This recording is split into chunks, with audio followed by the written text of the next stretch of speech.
जादुई कूंची एक रोमांचक, रहस्यमय और साहसिक कहानी। आरव एक जिज्ञासु और रचनात्मक लड़का था जिसे चित्र बनाना बहुत पसंद था।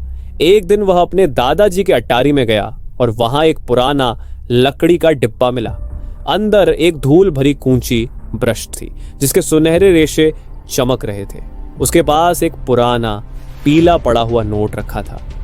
जो कुछ भी तुम इस कूंची से बनाओगे वह सजीव हो जाएगा, लेकिन सावधान रहना, इस शक्ति के साथ बड़ा खतरा भी आता है।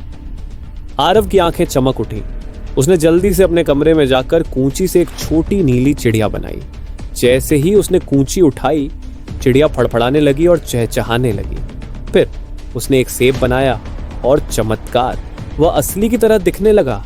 पर तभी उसके मन में एक खतरनाक विचार आया, अगर मैं कुछ बहुत बड़ा बनाऊं तो क्या होगा। उसने कूंची उठाई और एक भव्य सोने का महल बना दिया। अचानक कमरा हिलने लगा, जमीन कांप उठी और फिर उसके पिछवाड़े में एक असली का महल प्रकट हो गया। उसके विशाल काले दरवाजे चरमराते हुए खुल गए। आरव का दिल तेजी से धड़कने लगा। धीरे धीरे उसने अंदर कदम रखा। दीवारें सोने की तरह चमक रही थी, हर तरफ रहस्य का माहौल था। लेकिन तभी अचानक एक अंधेरे कोने से एक छायादार आकृति उभरी। एक लंबा भयानक आदमी, उसकी लाल चमचमाती आंखें सीधी आरव को घूर रही थी। तो तुम अमृत कूंची के नए मालिक हो? उस आदमी ने एक ठंडी डरावनी आवाज में कहा। यह कूंची मेरी है। आरव पीछे हट गया। तुम कौन हो? मैं कालसुर हूं, इस कूंची का असली मालिक। वह गुर्राया। यह मुझसे वर्षों पहले छीनी गई थी, लेकिन अब जब तुमने इसका उपयोग किया है, मैं वापस आ सकता हूं। कालसुर ने अपने हाथ उठाए और अचानक पूरे महल में काली धुंध फैल गई। हवा भारी हो गई। आरव को वो चेतावनी याद आई जो नोट पर लिखी थी। यह शक्ति खतरनाक भी हो सकती है। उसे कुछ करना था और जल्दी।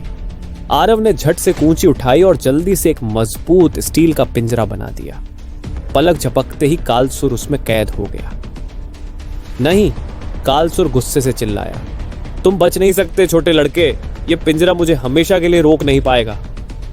आरव जानता था कि कालसुर को हमेशा के लिए रोकने का सिर्फ एक ही तरीका था।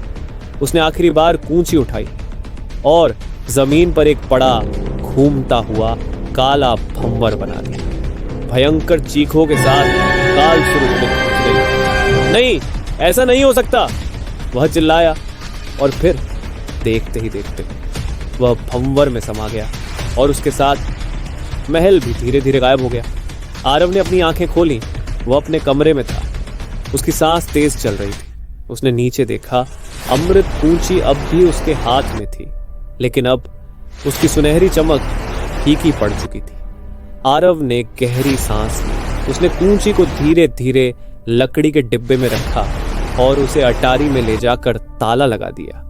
कुछ रहस्य अनछुए ही अच्छे होते हैं। समाप्त।